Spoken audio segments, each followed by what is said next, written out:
All right, welcome back to the Tank Me Later podcast. This is episode 15, and we're through Summer League. The Cavs won the Summer League championship, which means nothing outside of a great congrats to those guys that played and coached, and very cool for them. But now it's about 3 months until game starts, so there's not as much going on until probably training camp. It's kind of the dead period for most fantasy basketball people, but dynasty content doesn't stop. We're always talking dynasty, and we have some dynasty startup drafts going on right now. I know I'm in two, and that's kind of what we're here to talk about today. Adam King is on the show, I believe, for the third time, and he's also in that draft. So we're going to talk about that, talk about the picks that have happened so far. We are in round 6, so I guess about halfway through. I guess 11 rounds, about halfway through. So enough picks have been made for us to get a good bit of an analysis on it. And we also were able to get some questions from the members of the league about some things they'd like to see us talk about and just kind of discuss why the league is the way it is, why I reached for Wemby, different fun topics for us to talk about. But Adam, first, I guess, how are you doing today? I'm good, Noah. Very, like I said, off air, very early here, 7 a.m. So it's it gets me up, it gets me going. It means I can go into work at some point. But no, good. It's been a fun draft so far. Like you said, there's very little content at the moment. There's not much to talk about. I think the players training camps 2 months away, maybe. I'm not sure of the exact date, but there's not going to be a lot happening. When the highlight is like Bol signing with Phoenix, things like that, it's a downtime. Yeah. And you mentioned that it's 7 a.m. there. I know we have people in the league from multiple different time zones, multiple different countries. So, I mean, it's 5 p.m. here. So that's kind of one of the fun elements of doing a dynasty startup, but also a 30-team dynasty startup right now, because we have people from way different time zones and an 8-hour clock. So sometimes, simply because people are sleeping, it takes the whole clock. I know that's happened to you a few times so far. Yeah, it does. Yeah, it's interesting. I think you see people that, we've been in a lot of drafts, obviously, a lot of slow drafts. So you just get used to drafts like this where it takes weeks. But there's a few people that maybe aren't as used to it. And so they're a little bit on edge when things are taking too long. And we'll have runs where we have 8-10 picks go off the board quite quickly, and then 2 picks in 15 hours. So it's interesting. But like I said, what else are you going to do? There's nothing else. Exactly. Just wait. But, it's still fun. It's always fun. I mean, we don't have trades during our startup outside of just some swaps of draft position before picks are made, just because it keeps things simple. It keeps anybody from screwing over their team or having an insane team before the draft's even over. We'd like to at least everybody have a team, be done with the draft, experience that, and then, destroy each other in trades and make the league completely unbalanced. So, I guess, let's see. I'm looking through some of the questions, seeing if there's a good segue for that. I guess the first thing we can talk about was one of them. It's the thoughts and lessons of a 30-team draft. Adam, you said this was your second dynasty league, and I believe also your second 30-team dynasty startup draft you've done. And I think that's the same for me. I've done this is my second 30-team startup, and then I've done 2 30-team rookie drafts for a league I took over. And then I'm also starting with Rhett Bauer's league. He started another punt intended dynasty league. So a few startups, but for me, 30-team drafts are just what they are. You're probably not going to get a lot of guys that you like, and you're going to have to wait probably multiple days to make a pick. But I think, to me, the main takeaway from that is that you're going to have to reach to get guys. You're not, like, nobody's gonna, oh, hopefully they'll fall to the next round. Like, no, like for me, I'm in the second slot. I'm having to wait. I believe it's 58 picks in between or 56. I forget exactly how the math works out. But so there's no waiting another round and fingers crossed that they fall because they're long gone at that point. So I guess do you kind of feel the same way about that? Is there anything else that you've taken away so far from doing, I guess, your second 30-team startup?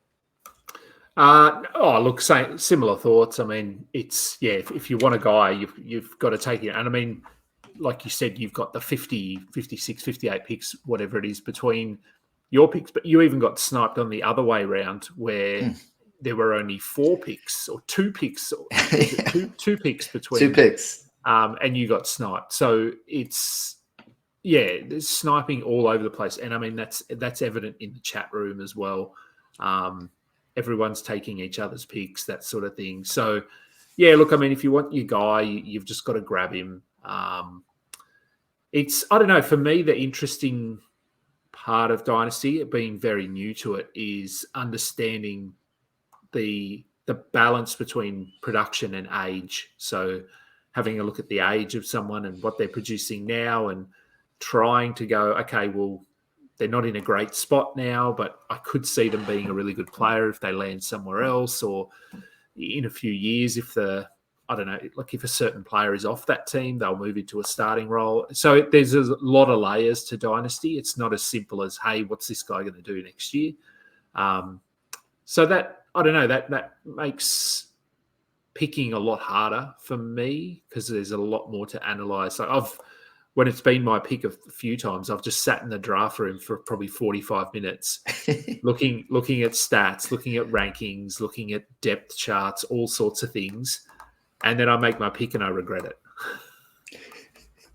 That's just the way it goes sometimes is, again, you mentioned this, you have 10 players lined up in your queue and 11 picks until you go. And then all of a sudden, by the time it gets around to you, your entire queue is decimated because everybody's looking at, the same rankings or the same numbers and having similar ideas. So sometimes even if you set a queue, you end up having to sift through plenty of numbers. And there's been times I've had a queue set and I'm still just making sure, okay, did I miss somebody? Is there somebody that I could get here that could really help me out? And you mentioned, sometimes guys are too young to produce next season, but maybe in 3 seasons they can. But there's other teams that look at it the exact opposite way. I know we had a team, we haven't talked about any of the picks yet, but there was a team I wanted to start with who had the 14th pick. Sully2DJ is his username on Fantrax, that went first 3 rounds, Steph, LeBron, Paul George. So some guys are just going for it all. Hopefully it's not going for it all and then leaving the league. I don't think that's what it is. I'm hoping that's not the case, but there's a real chance that if those guys are healthy, that's an easy championship year 1. Yeah, that's right. I do think if you're new to Dynasty and you just want to get that winning feeling, it's a bit easier because you can a lot of those guys are available. Like Chris Paul didn't go till super late. But I think I don't know where he went. I've got the draft room here, but I know 6-1. Yeah. Okay. So round 6, so 180. You getting a guy at 180 that could average 7 assists and 1.3 steals, that can be, in a league like this, that can be sort of game changing. So there is an opportunity if you just want to come in and win it to do that. And some people do, I guess. That's at least then you can say you won the inaugural Tank Me Later Dynasty League. Exactly. That's something that should go in your Twitter bio if you're asking That's right. me. I think so. So we'll go ahead and go through. I know there's some other questions that I definitely wanted to get to and talk about, but right now I want to go through, and this might end up being a pretty good segue into some of it. Just the top, since you picked 9, we'll go through the top 10 picks of the draft. It went Jokic at 1. I took Victor Wembanyama at 2, Luka at 3, LaMelo Ball at 4, Tyrese Halliburton at 5, SGA at 6, Jason Tatum at 7, Anthony Edwards at 8, Cade Cunningham, you took him at 9, and Giannis went 10. I'll ask you first, what was going through your mind, I guess, after we do the 100-yard dash, and it says you have the 9th pick, who are a few players that you're like, okay, I could see them going there. I'm going to add these couple guys to my queue, or was it always Cade Cunningham no matter what? No, look, it was. I mean, you always hope that someone falls, but that didn't happen. Like maybe Tatum falls. Maybe people sort of go for these younger guys and forget about Tatum, but that didn't happen. For me, it was probably going to be. Let me just go back and have a look. So it was probably Edwards or Cunningham were the two guys I was looking at there. Considered Trey Young just because he's really good in two categories, really strong. But I don't know. I really like Cade. I'm ending up with Cade in quite a few leagues, both redraft and this dynasty one. So I've got him in a few places, and I don't know. I could be shooting myself in the foot a bit because he's a little bit unproven, but I think the upside is there, and so yeah, I was pretty happy to get Cade there. Yeah, I love Cade's upside. I think that there's a chance that if we're doing startups next season, he's going top 5 even. So, I mean, if that's kind of what you're going for, I guess. Yeah, in Dynasty, is it somebody that's going to be picked top 5 in redrafts leagues for the next 5 years or so. So, we'll see. I think it's definitely a good pick. I would have absolutely taken him there. I went Wemby at 2, and we actually, one of the questions that people asked was, please, Noah, explain this, because it doesn't make sense. Why would you take Wemby over Luka? And the only reason is that I wasn't able to get Wemby in any other dynasty league that I'm in because lottery odds didn't fall my way. So I wasn't able to get him. In my dynasty rankings that I published, I have Luka at 2 and Wemby at 3. I would agree Luka over Wemby. But I just wanted him because I'm not going to get him in any redraft leagues. I'm not going to reach for him there. So I was like, I have the number 2 pick. There's not many leagues that I'm probably going to join where I'm going to get that high of a pick that often. I mean, in Rhett's pun intended league, I have picked 22. So, I'm not getting him there. So I was like, okay, let me just go ahead and get Wemby. And then it made building my team fun. So we'll go through our teams that we've drafted so far. I went Okongwu, Tari Eason, Derek White, AJ Griffin, and Grady Dick are my 6 picks so far. Honestly, I was like, okay, Wemby is going to, be incredible, but he's going to do he's going to block a lot of shots. So I was like, okay, what else can I do to help him out there and get blocks and defensive stats was kind of my goal here. So Kongwu, when he gets into a starting role, could be this season. Should be blocks there. Tari Eason, defensive stats. Derek White, threes and defensive stats. He's one of the best shot blocking guards in the league. Obviously, we'll get into this a little bit. It's 5 flex spots, no position, so I didn't really have to do that. But I really like Derek White this year. I think I'm going to probably reach for him in any redrafts I do. AJ Griffin, also I'm a Hawks fan, so I had to get Okongwu and AJ Griffin. Love their upside. And then Grady Dick as well. I just felt like he was falling too far for a rookie taken in the lottery. So got some threes, got some blocks, got some young guys with some upside. That's kind of I don't know. Adam, what do you think of my draft so far? Yeah, look, Wemby at 2 is, he's probably at 3 in most rankings, but in a dynasty mock draft that I did, I had the 2nd pick and I took Wembanyama as well. So, and for that very same reason, I just wanted him on my team. Yeah. I know I was reaching probably. It was a mock draft, but you just wanted him. That's right. So I don't really have him because it's not a real team, but I just want to have him on our team this season. So I'll probably keep doing drafts until I get him. And I may already have him in a draft only league. I'm not sure if I do. So no, look, I like Wemby there. Okongwu, I mean, I'm super high on him. If the Hawks do end up moving off of Capella and getting Siakam, I think Dr. A and I spoke about this. Spoke about it with someone else too. That if you get Okongwu and Siakam as the bigs in Atlanta with Trey, DeJounte, and then you've got these young guys, DeAndre Hunter to some degree, but AJ Griffin, Jalen Johnson. they could be a really fun team, I think. So I like Okongwu there. Tari Eason, we know, I mean, he's going to be good eventually. Maybe not this year, but I mean, he'll play. He'll play, definitely play, but a few years if he's starting. Derek White, yeah, he'll be good. AJ Griffin, I like him. I was actually looking at him with my pick there where I took Jaden Hardy when we look at my team, but I was looking at AJ Griffin. And then, yeah, Grady Dick, I think he's in a really good spot he's got an opportunity to play big minutes in Toronto.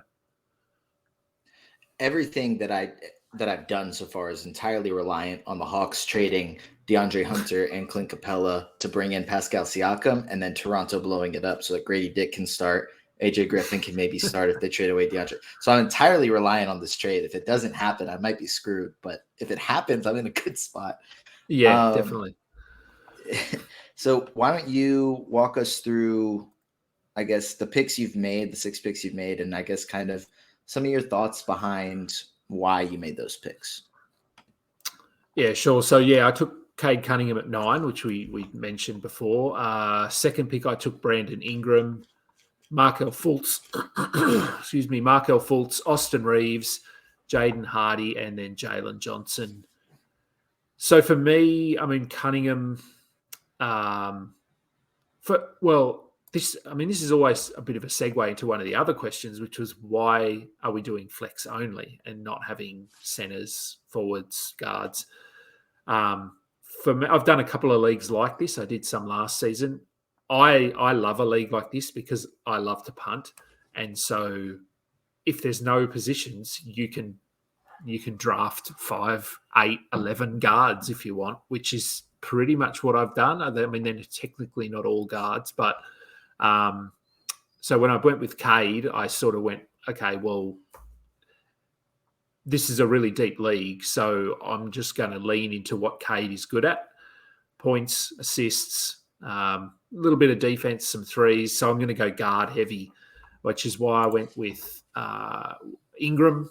I actually wanted Maxey there, but he went the pick before, so couldn't go with him. And I was looking at an Anunoby as well, but he went like 4 picks before. So, and that was just to try and get some steals. But I ended up going with Ingram because he'll get me some assists. He'll get me some threes. He's good from the free throw line. Points are really hard to get in any league. Once you get the deeper you get, points become almost impossible. So that's why I went with Ingram as well. I think he's got some nice scoring upside. Then I went with Fultz, assists and steals. But like I said off air, I'm a little bit worried with what Orlando are doing, drafting Anthony Black. They've got a lot of guards. So I'm hoping that Fultz is starting and playing 32 minutes a night, because I think if he is, then he'll really help my team. Austin Reeves, I don't know what number I got him at, but we're at fourth round. I really like what he can do this year. Bit of scoring, assist upside. Again, solid from the free throw line. Jaden Hardy, he's probably one that I'm a little bit sort of, I don't know, cautious, if that's the right word, but I'm not sure how much he plays this season. But I'm also thinking that Kyrie Irving misses a month for something at some point during the year, and Hardy might start. But Hardy's looked good in his minutes. And then I took Jalen Johnson, who I'm really high on in Atlanta. So, yeah, look, I like my team, but we'll see. As with all of these teams here, time will tell. Yeah, I mean, I like it so far. I mean, we mentioned Cade is an incredible talent. I don't think you could have gone wrong there. I mean, it's also, I think it's pretty hard to have a top 10 pick and have a bad pick, I guess, unless, I don't know. I feel like that. But Brandon Ingram, late second round. I mean, we know what type of talent he is. If he's healthy, he's going to be much better than that. Health is a bit of a worry with him. It is, but I think the talent's there enough that it's like, especially late second round in a 30-team league, it's like, yeah, okay, I can take that there. Fultz, whether it's with Orlando or maybe a different team, I mean, we've seen what he can do last season. Finally, he was able to have like a full, healthy, really good season. So even if Anthony Black's their future, I think Fultz, maybe it's somewhere else, but I think he's a starter. Reeves just got a contract. I think he's a long-term starter in the league, and in the 4th round, that's, kind of what you're going for. Guys that are going to play and play a lot, especially like he's also still young. Jaden Hardy we'll see what his minutes are like this year, but within the next few seasons, I mean, he's an elite scorer. You definitely hit that scoring archetype in the first 5 rounds with getting plenty of that. So as you said, scoring's hard to find late, but you found him, what is that, 5th round? So it's like 142. So yeah, it's pretty good there. And then Jalen Johnson, a Hawk. So of course I'm going to like him, but also potentially they're a starter playing 20 to 25 minutes per game off the bench behind Sadiq Bey with John Collins gone. So unless they trade for Siakam, then that may throw a little bit of a wrench in there. But long term, again, that's what you're looking for in Dynasty, is not next season, but 5 years from now. I mean, he was at one point, I want to say like the number 6 player, or was expected to go like top 6 in that draft. And then he had issues at Duke and kind of slid down draft boards. But I mean, he's a talent. Yeah, we saw he played a little bit down the stretch last season and was good in the time he sort of played 20 minutes a game there for a while and was getting steals and hitting some threes.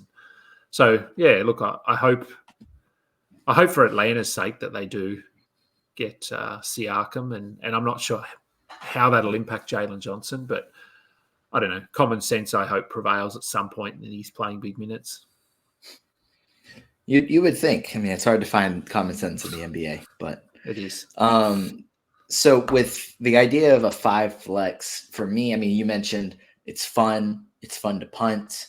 It opens up flexibility. That was kind of my thoughts with doing it. I haven't done a league like this, so I was like, I don't know. I just wanted to add some fun wrinkles because I think that's what makes fantasy fun, and it should be fun. And it's just trying things. So I was hoping that it worked out. I'm hoping that people are having fun with that. Rhett brought up a good point when I was talking to him about it. He said that, if people are punting too hard, maybe it restricts trading a little bit, but hopefully not. I hope not either. There's also 30 teams, so hopefully everybody can find at least 1 or 2 trade partners. We'll see. Hopefully that doesn't restrict any trading or make people not want to trade because people are punting too hard and certain guys just don't fit their team. So we'll see. Hopefully not. Hopefully it'll be fun. But that was the idea of this, was just for it to be fun. The other fun rule that I threw in was the lottery system, which let me pull it up. So I guess every league has, or most dynasty leagues have, a lottery in place for the rookie draft. Kind of discourages teams from flat out tanking and getting the number 1 pick, just like it does in the real life in the NBA. Prevents teams from losing, discourages teams from just losing on purpose and still coming away with the top player, because we would have seen some teams potentially go 0-82 this season for Victor Wembanyama to be in their team if there was no lottery. Like, for being honest, we would have probably seen a single-digit win team, which is crazy. But so the way this works, and I'm probably not going to go through. Well, I guess I can. So it'll be the 30th place, but last place, second to last, and third to last each will get 10 lottery balls. There's a total of 100 lottery balls. They'll all get 10. The next 3 teams will get 8. Next 2 get 5. Next one gets 4. The next 5, I believe, get 3. And that's all the teams that don't make the playoffs. So if you come close to making the playoffs, but you're like one of the last few teams out, then you get a 3% chance at the number 1 pick. And unfortunately, because I absolutely would have done this, but Fantrax doesn't have an option for a play-in tournament, because I think that would be just fun for the idea of fun. No real anything to it other than it would be cool. And then every playoff team gets 1 lottery ball. And then if you win the championship, you get another lottery ball. So if you win the championship, basically you get 2 lottery balls. So you have a 2% chance at getting the number 1 pick. And then if there's any sort of tanking violation for each time it happens, you lose a lottery ball. So if you tank all the way for the number one pick, but you, I guess, don't set a lineup, you won't have a chance at the number one pick. So that's just the way it'll work. And then I believe that lottery will cover just for the top 8 picks. I believe I did. I don't really see where I put that in now, but I think that'll just do the top 8 picks. So then the worst somebody could pick if they were the worst team in the league is 9 technically, but hopefully with like a 10% chance they're still picking a little earlier. Yeah. But it's not a guarantee. So honestly, to me, it's like, no, it's not great chances. If you have a really bad team, you get the top pick. You could be the worst team and you have a 10% chance, and that's not very good. But it hopefully discourages people from tanking, because you can tank if you want to.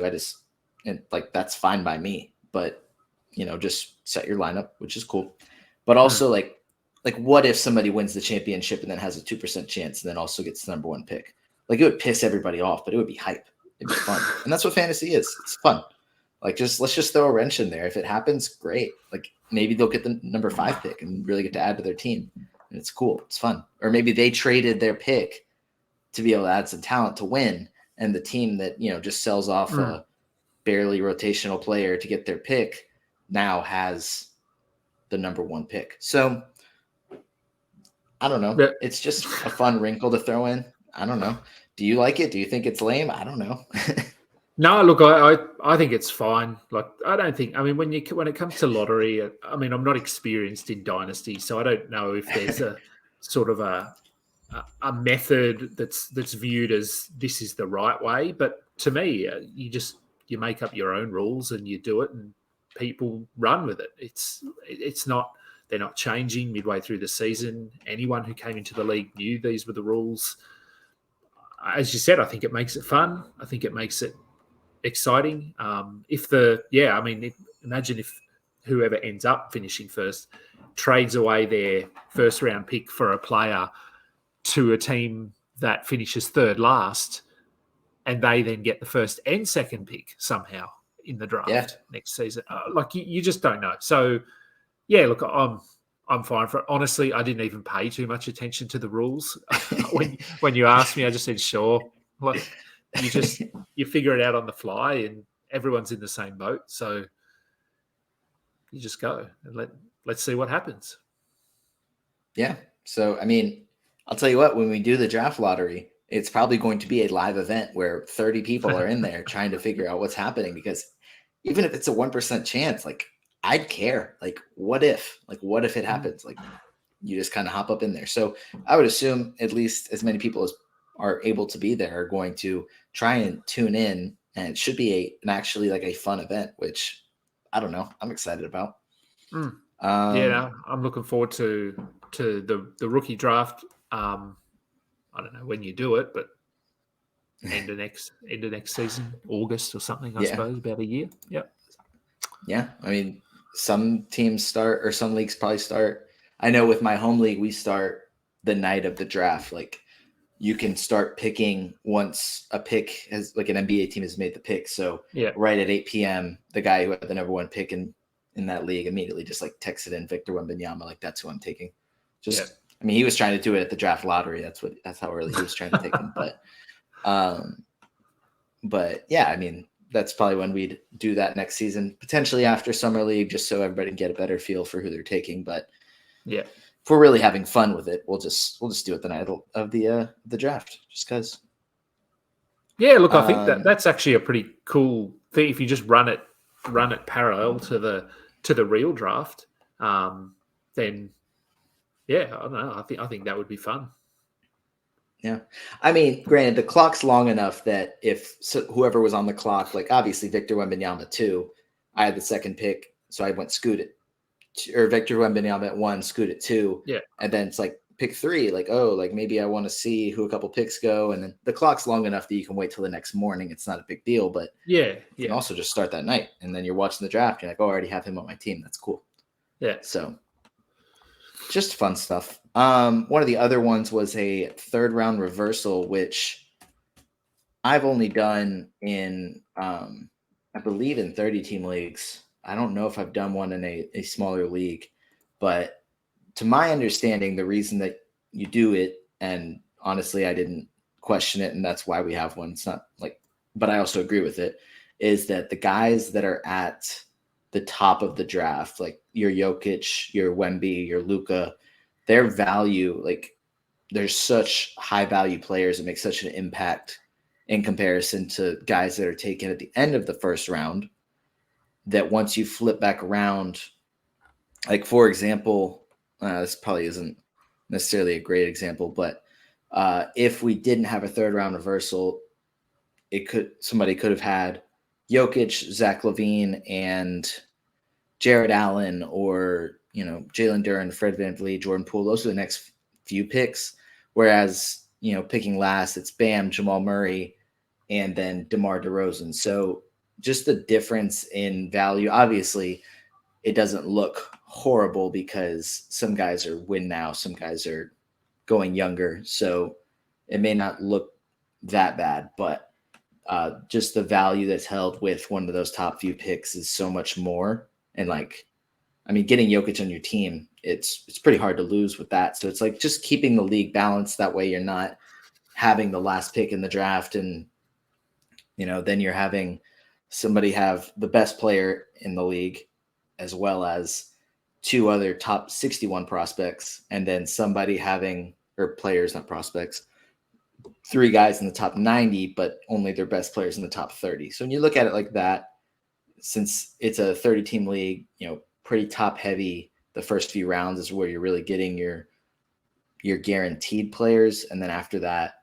you're either deciding between do I want a guy that's going to be solid this year or two, or do I want to take a shot on a guy that could end up being nothing or end up being really good. So it just helps keep the league balanced. That's my understanding of it. Adam, I don't know how many other leagues you've done third round reversals for, or if it's just Dynasty or just bigger leagues, or what your experience is with that. Yeah, I think in Dynasty you have to do it. I have done it in just some redraft standard sort of 12, 14 team leagues. And for me, I think that similar thought process. I think if you look at your top, coming into every season, there's always a top 6, top 8. Like most analysts will have the same players in their top 6 or top 8. The order might shuffle slightly, and I think it's going to be similar again this season. But I think if you're landing a top 6 pick or a top 8 pick, the difference between a guy in that range, so someone like a Steph Curry last season, the difference between him and then I don't know who, I can't even remember what the ADPs were like last season, but it's like oh gosh. I can't remember, but like a guy who goes at 12 compared to a guy that goes at 3. So if you look at the difference between Shea and Jason Tatum last season, Shea was significantly better. When you look at pure value, that sort of thing, like obviously that you don't factor in team build, and I'm not looking at games played or anything like that, just pure value. And I think obviously as you get further down through the draft, the gap between tiers and the gap between players narrows quite significantly. So the top 40 players, the difference between, say, the 5th player and the 35th player is pretty significant. You get down towards the bottom, the difference between the 65th player and the 95th player can be basically nothing. It comes down. So if you've got the advantage of getting someone like a Jokic or an Embiid right at the top there, to then get someone who's still like really good at pick, what would you have, 30 in a standard league, normal 12-team league, it's unfair. Like and you would usually see those teams win. It's not always going to happen because we don't know about injuries. But then you stretch that out to a 30-team league, and it's even more pronounced. So if you've got pick 28 in a dynasty league, there's a big difference between the 28th player and the 5th player. So to reward someone who gets the 5th pick with then the 65th pick, I just yeah, I think that's why you have to do it, because it weighs it too heavily in favor of those teams that get the first few picks.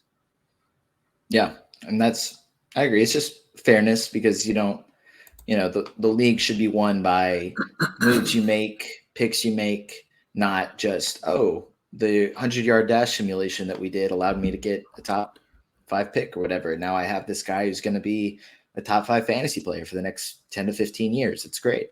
And so it's, the rest of the draft, which I think it comes into play anyway. It's an 11-round draft. It's not just who you get at 1, but the advantage created of getting somebody like a Jokic right off the bat. It just helps keeps the league even. One of the other questions was about a max game limit and not having one for individual matchups and how much it actually matters. So to me, it's like, that's something that you take into account is, like this player's on a 4-game week, because it's weekly lineups. So you're, setting your lineup at the beginning of the week, and you need to take into account this guy plays 4 games this week versus this guy plays 2. It could affect who you have starting in your lineup that week, which is why depth is important. Instead of just having 5 guys that can play, you may need to sometimes bench a good player that only has a 2-game week versus, an average player that has a 4-game week. That's about the only impact that I could see it having. Maybe a team will get lucky and they have all like 5 guys that play 4 games, and they're playing somebody that has 3 guys in their team that play 2 games and a couple guys that play 3, and the NBA schedule just screws you. And I feel like that happens. Like not often do teams play 2-game weeks. I know last season there was a couple week stretch where like 1 or 2 teams would play 2 games, and then the next week 2 different teams just happen to only play 2 games that week. And it happens, but the NBA schedule consistently, it just is what it is. And I think that's, keeps basketball a little bit unique with just how you need to approach it and how you need to approach lineups, which anybody who's played knows that. Because fantasy football, you play 1 game a week. Fantasy baseball, you probably are playing 6 to 7. So with weekly lineups, you have to have those guys in there. But with a weekly lineup in basketball, it's, it could be anywhere from 2 to 4 games, and something you need to consider. So that's about my thoughts on having a max game limit. I don't know if you have anything to add, Adam. No, not really. I agree. I know this season was talking with Josh Lloyd. It was a while ago now, but about, because obviously last season with the resting and injuries and all that sort of thing, it's becoming a bigger issue or a consideration anyway.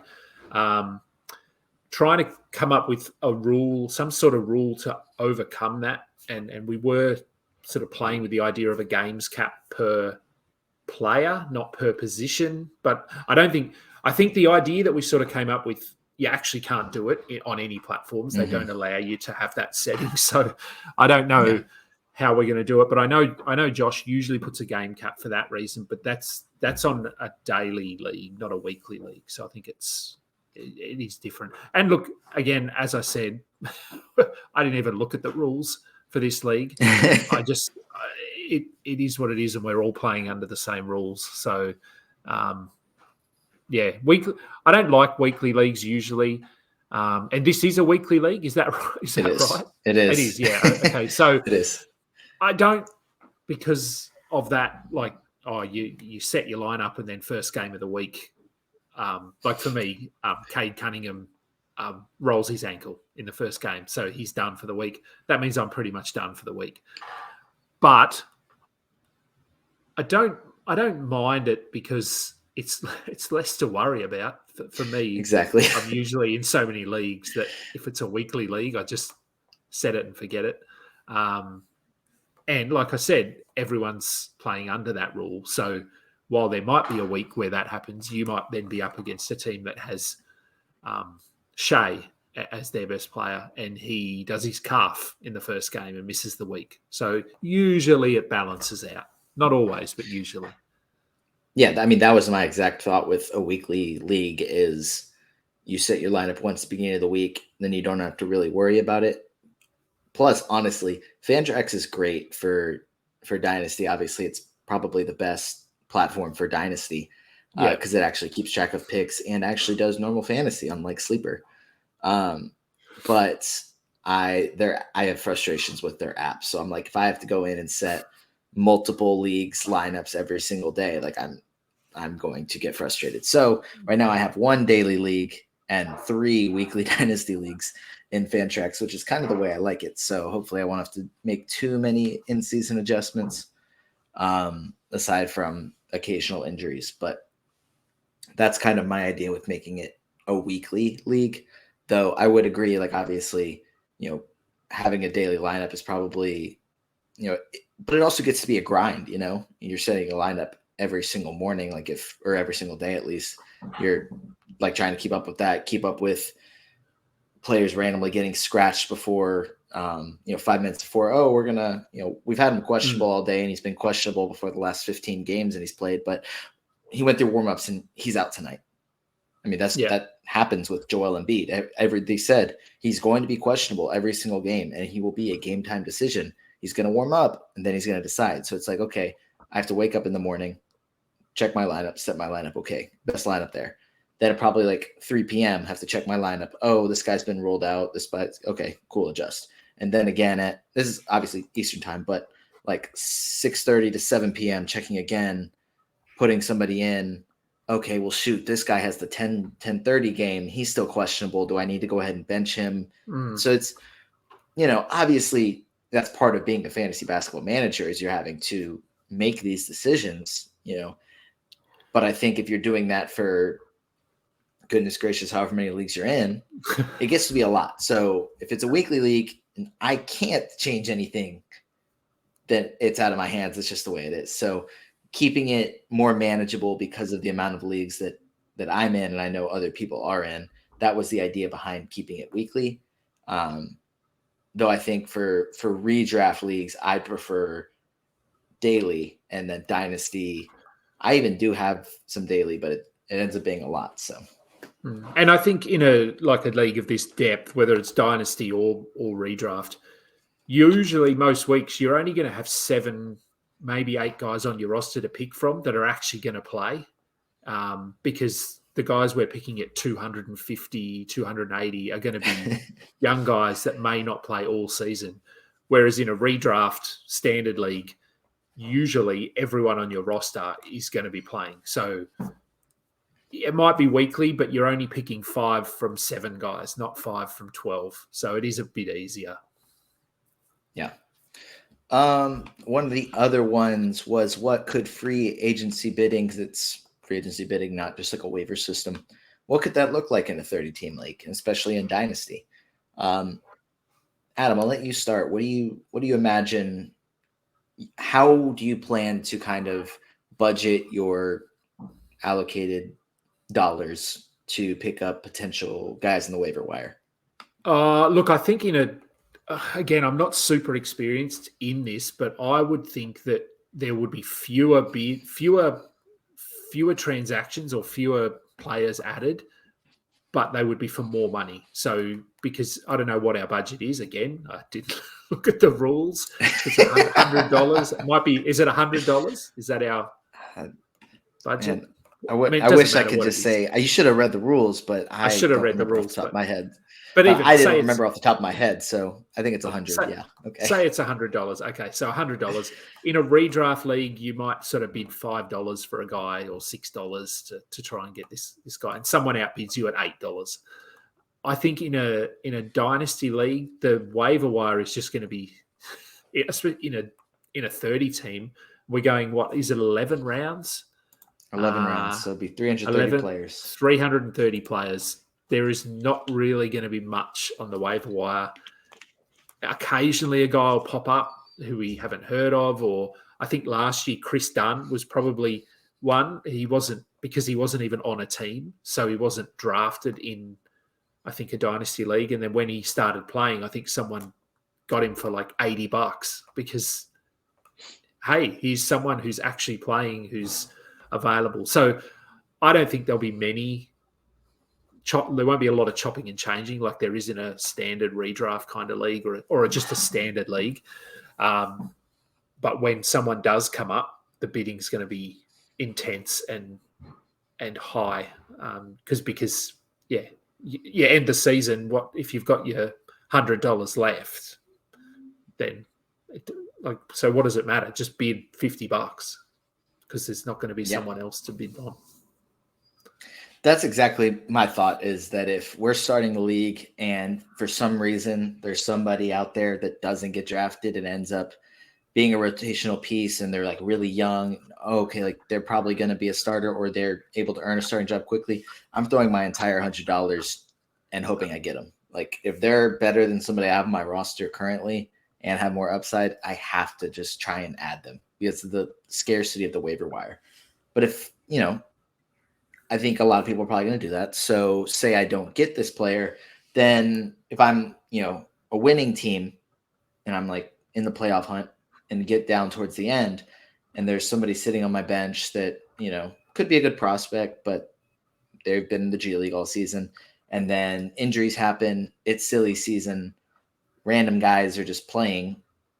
I might, just drop just to pick up somebody that's actually playing, get them on my roster to help try and compete for a championship, probably dropping $100 of my $100 waiver budget right there. So I can't imagine there's going to be many transactions that are low dollar transactions. I think that everybody would be putting down large sums of their budgeted money for free agents every time somebody becomes available, just because, like you said, scarcity. Like most of the guys that are on the waiver wire aren't seeing actual NBA minutes when there's 330 players rostered. I mean, if you think about it, probably the average NBA team plays 7 to 8 guys big minutes, probably 10 guys in total, and we're rostering 11 guys each. So we're having guys on our roster that are not seeing NBA minutes. So that's just the way it's going to be probably. Like for me, it'd be someone like what's his name? Bryce McGowan's or whatever, the guy in Charlotte. That's his name, isn't it? Mm-hmm. The guard. He may not get picked in this dynasty league because he probably won't play this season. But halfway through the season, LaMelo might do something. They don't have Dennis Smith. You just don't know. McGowan's might then go, okay, we're going to play you as our backup 20 minutes a night. People and LaMelo's out for 3 months. People are going to bid $50, $60 on McGowan. I hope that doesn't happen. I really hope that doesn't happen. Knock on wood here. Yeah, but there will be some guys like that just they don't get drafted, but the stars align and an opportunity opens up for them, and they start playing meaningful minutes. Then people are going to bid $60, $50 on those guys. Yeah, so we'll just see what happens. But I would imagine kind of what we've been saying. Not a ton of small waiver wire picks, a lot of large amounts of money thrown down. So if you want a guy, you got to go all in to get him. The last kind of question we had was about reaches and value picks, and I saved it for last just because I feel like it's either going to be a lot to talk about or maybe not much at all. We'll just kind of see if there's anybody that we're like, well, that was definitely a reach, if we want to be mean to anybody, or if we want to just talk about some picks that have been good picks so far. So we'll start positive. What was, I guess, we'll just go one at a time back and forth. What was a pick that you saw that you're like, wow, I can't believe that guy fell that far. That's insane. All right. So I'm just going through now. I was surprised. I mean, this is very high and he didn't fall that far, but I was surprised Shea went at 6. I thought he'd go earlier than that. All right. I know there were some guys around my picks who went a little later. So I thought, I don't know, I think some of the rookies came off a little later than I thought they would. I thought getting a Kongwu at 59, your pick of a Kongwu, I'm surprised he was still there. I'd be taking him top 40 in a dynasty league. Wow. Who else have we got down here? I don't know if that's low. I like Trey Murphy. He went at 72. I was looking at him with my pick. I was hoping he would get back to me where Fultz was, but I wasn't sort of confident at all. But I'm pretty high on him. Well, again, your Tari Eason pick, man, you've got some good picks. Miles Bridges at 91, I thought was interesting. I think that's he redraft or dynasty. I think he's going to be interesting this year because year before last he was a top 30 player, and he's only, what is he, 25? He's not that old. I don't know that. He's a 2018 draft class, so yeah. So he's 25-ish. So theoretically, not even in his prime yet. And I mean, think what you will about all the off-court stuff. We don't need to talk about that. But from a fantasy perspective, he could be a top 40 guy for multiple seasons. To get him at 90 in a dynasty league is, I'd be pretty happy with that. As I scroll through, I don't know, there are a couple that jump out to me. Have you got any listed there while I go through and have a look? Yeah, I guess. Well, I can kind of talk about a few that you just mentioned with, I feel like that 4 to 6 range with SGA, Halliburton, and LaMelo. I put up a poll on Twitter yesterday, I believe, where I just asked, like, hey, who would you kind of take in a startup between these guys? And I expected it to be very close to a 33-33-33 split. But so far, there's 373 votes when we're recording. 42.9% for Tyrese, 40.2% for SGA, and 16.9% for LaMelo. So wow. I would have personally taken LaMelo at 4 over Hallie and SGA, just because of, I think, the upside. I think there's a fair thought process of SGA just finished 3rd, and I think Halliburton finished 8th. Like, why would we take LaMelo over them? But I think it's just the upside of LaMelo. But I also don't think you can go wrong with any of those 3 right there in that spot. There was one I thought I was looking at. But now I'm not able to remember it. So if you have anything.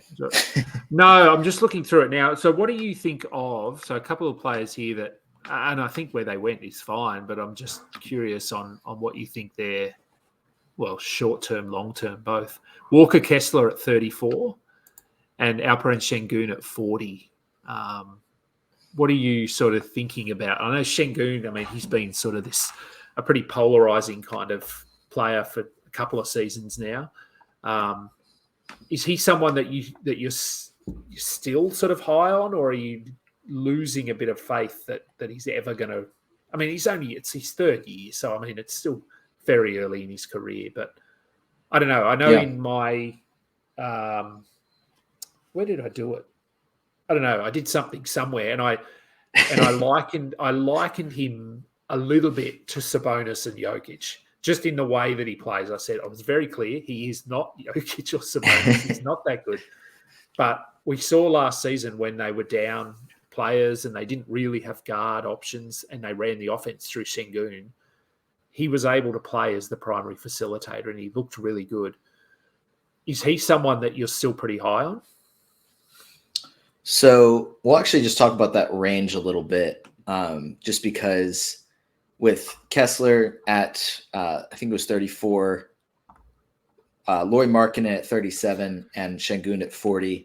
So in my rankings, I had Markkanen at 19, which I think is higher than most of the rankings I've seen, which is fine. Kessler at 26 and Şengün at 39. So if we start with Kessler, I thought that was really good value. I would have taken him in the 1st round. That's actually one of my friends from college, and he was texting me about like who he should take. And he's like, do you think I could get like Jalen Williams and then Kessler on the flip? I was like, you can do that. Like, that would be insane. Like, there's no reason you should be able to get both those guys coming off the rookie seasons that they just had. No way. So, but he was able to get them. So I was like, very surprised. Great value there for 34 to get Kessler there. Like I said, he was 26th in my rankings. Markkanen at 19, I think that I don't even remember what he finished last season, but really good.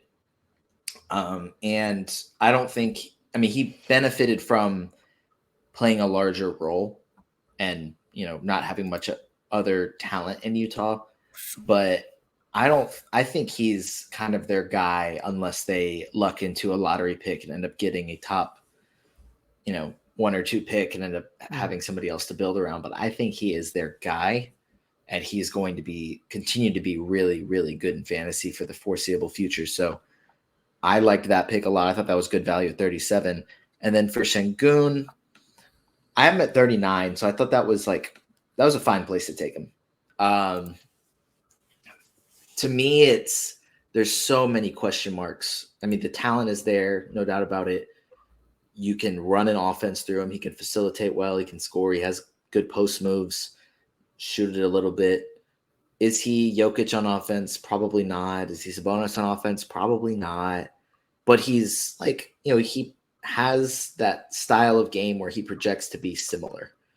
The question is, what is he doing defensively? Not getting is he getting defensive stats, but is he able to play defense well enough from the center spot to stay on the floor? Because I think as of now, I don't think there's really much of a question. He's going to start at center, but is he going to start and play 26 to 28 minutes this season, or is he going to start and play 32? Or does Ime Udoka feel like, oh, our defense is better when he's off the floor? I have been preaching defense since I was coaching Boston. We have 5 potential all-NBA defenders. I mean, maybe not 5, but Dylan Brooks, Jabari Smith, Tari Eason. So 3 other guys that are athletes that want to get out and run. But if we're playing Şengün, he wants to sit in the half court. So the talent, yes, I think top 40, absolutely. But when is that going to actually come into fruition? Is it this season, or is he going, or is, I guess, the rest of the team going to be able to make up for? I mean, let's just face it, he's not a dominant rim protecting shot blocker that's going to, he's not the best defender on the team. He's not a top whatever defender, but is everybody else playing good enough defense that it doesn't matter? So is he able to still play 30, 32 minutes when they're not running the fast break? They just give him the ball and kind of let him create. Is that what his role looks like? Or is it, we have to play him because he's good, but he really doesn't play well and fit well with the rest of our team and what we want to do, so we're going to limit his minutes? So there's question marks about that, but I think undoubtedly the talent is there for him to be top 40. And I mean, we see how good Sabonis and Jokic are in fantasy. It's only Şengün, I think you said, going into his 3rd season, or was it just no? He's going into his 3rd season. So he's still so young. It might be a couple seasons before, but I'm not saying, again, I think we're on the same page here.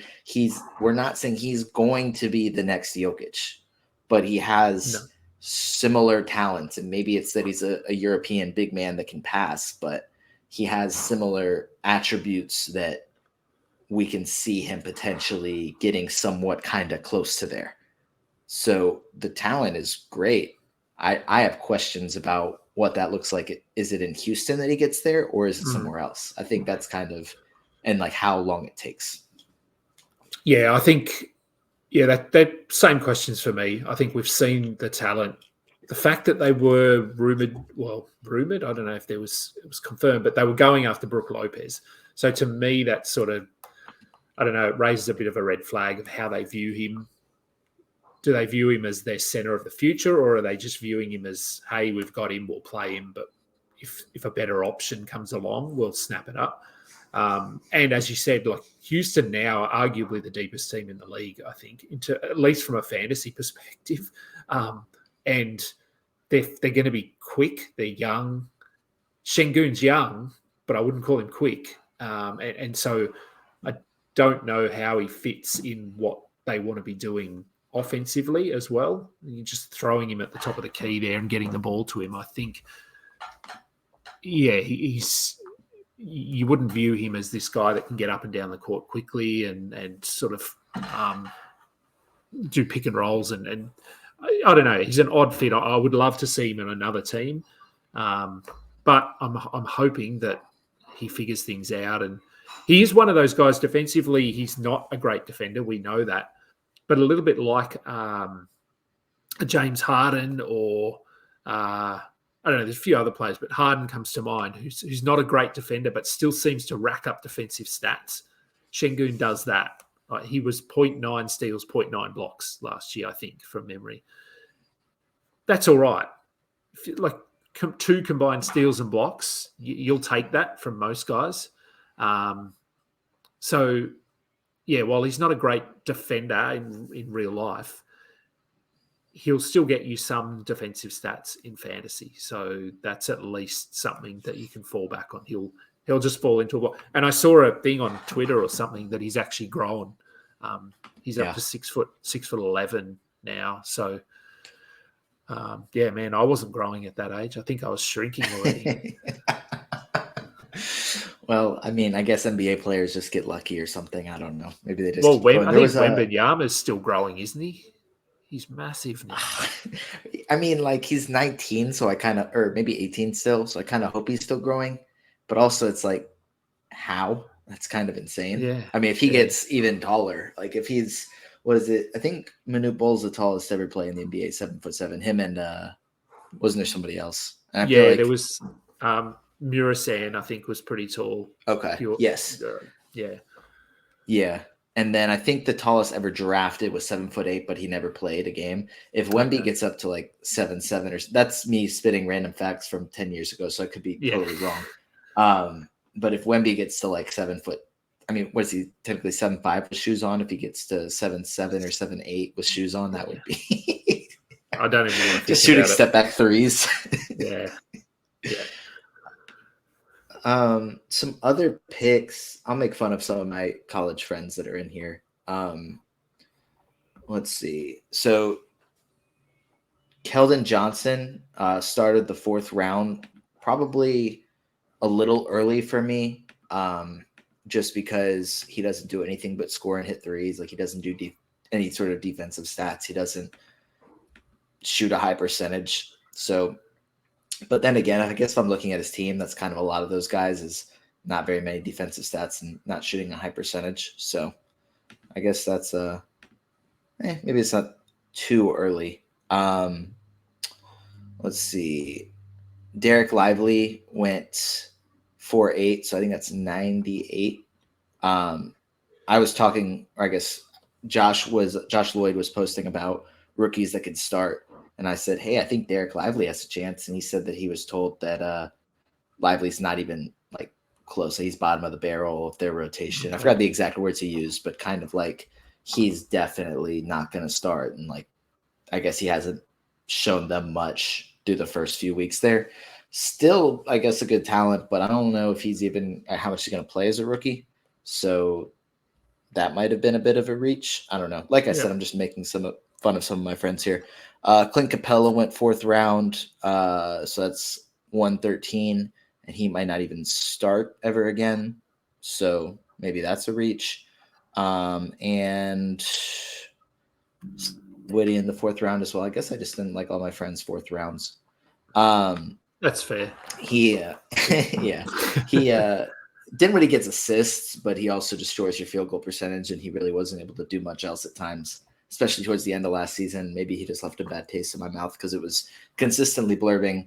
Yeah, he scored 8 points on 3 for 16 shooting with 12 assists, just like 3 weeks straight. So I was like, okay, that's just what he does now, I guess. So yeah, those are my I'll call those the reaches because I'd rather be mean to people I know in real life than just people I've talked to on Discord or Twitter. So those are my reaches.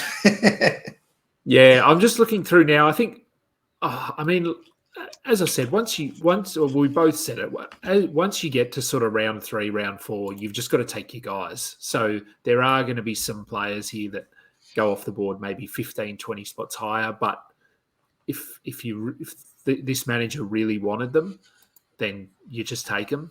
So for me, Kevin Porter at 71 is an interesting one, just because I'm not sure. Like I think based on what we saw last year, that's probably fair. Yeah. But where does he fit now? Where does he fit long term? I don't think there's going to be teams like if Houston sort of move away from him a little bit and start bringing him off the bench and he's playing 18 minutes. I don't think there are teams out there that are going to go, we need Kevin Porter on our team as our starting point guard. So I could be wrong. But yeah, that was just one that stood out for me. I thought, maybe that's a bit early, but like I said, maybe he just really likes Kevin Porter and wanted to get him on his team. And he kind of fits the build there. If we're talking Yeah. about punts, I mean, he fits in well exactly with what Harden and Booker and McCollum and Barrett do, and that's score. So yeah, fits the team. So obviously we can call Mikal Bridges a reach, but I think it was an accidental reach because of clock expiring and not knowing it was. Yeah, it was pick. So we'll call it a reach, I guess, if you want to. Mikal Bridges at 13, but who knows? Maybe it won't be. We'll see.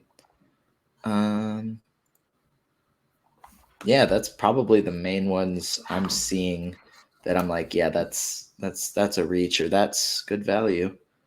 Because I feel like, I mean, like you said, you know, it's about getting your guys. So I'm not looking through immediately and saying, oh, I guess this punt could work here. So maybe guys fit better and they just look like they're taken early, but they fit a team better, or team direction. Like the guy that went, like I was saying, Steph, LeBron, Paul George. Like I probably wouldn't have taken LeBron that early in a dynasty startup, but if those guys are healthy, he should win the league. If those guys are healthy in March. So that's what it is. So it's about team build a lot in a 30-team league. So especially with all flex as well.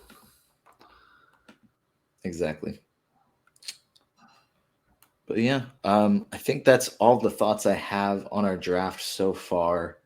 Obviously, so we've had a few picks happen while we're talking, which means we are about halfway through round 6. And then, so I guess we're at exactly right about the halfway point, halfway through round 6. So we're halfway through the draft. So that's pretty cool that we're talking about it while we're here. Maybe we'll have to wrap it up in a future episode as well. And I'm sure, you know, if you are back for future episodes, assuming you're back, assuming you want to come back for future episodes, we can give updates on how this league is going and maybe at some point talk about, oh man, like that was a really good value pick, or that was definitely a reach halfway through next season when we have a better idea of where guys should have gone.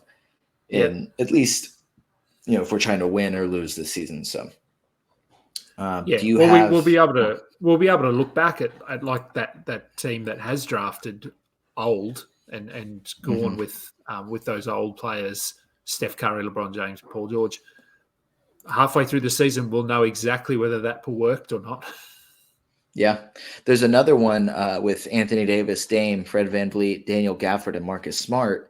That's also definitely a win now team. So maybe it'll be, if assuming health, those two teams battling it out for a championship, and then getting to see who gets to put it in their Twitter bios. Since I know that's exactly what is going to matter the most to most people. It's, you know, their Twitter bio. Hey, I'm a fan of this team.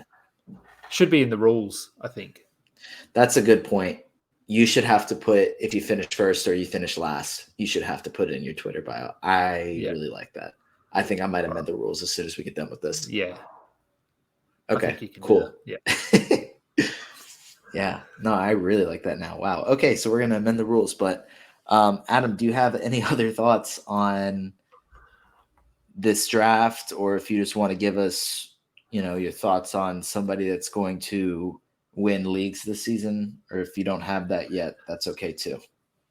No, look, on this draft, I mean, it's been fun. As I said, it's only my second dynasty league, so I'm just learning as I go. Much like I'm sure a few of these guys in the league are in their first as well. So, I mean, we'll definitely revisit it at some point. The picks from now, like we're into Xavier Tillman's going off the board and Malachi Branham. So we're starting to get into that range now where you're really taking a flyer on guys and just hoping that they land a role somehow, a significant role. So, look, it's been fun. I'm sure we'll be in other drafts together. I mean, as I said, there's nothing happening. I wouldn't mind doing a dynasty auction draft. I think that would be fun. Yeah, I think it would be definitely. I've never done an auction draft. I know NBA Dynasty Prospects on Twitter at Ops Watching has talked about doing auction drafts. He's all for auction drafts, and it's made me want to try it. I felt like it wasn't probably good for a 30-team one, but I'd definitely be down to try an auction draft just because I've never done one. I think it could be fun. Yeah, well, my home league that I'm in, we've been going for sort of 10 years, and it's a keeper league, so it's not a dynasty, but it cycles. So we have one keeper, then two keepers, then three keepers, then it resets. And we're switching to auction this season for the first time. So, that's going to be interesting to see how it goes.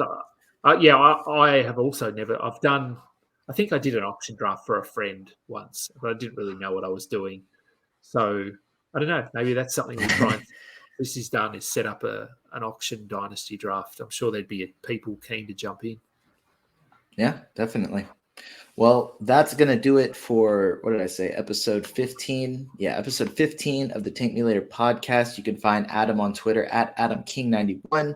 You can also check out his work for Fantasy Basketball International and the Balls Deep podcast with Steve Alexander. But like I said, Adam, that's going to do it for this episode. So thank you for joining me.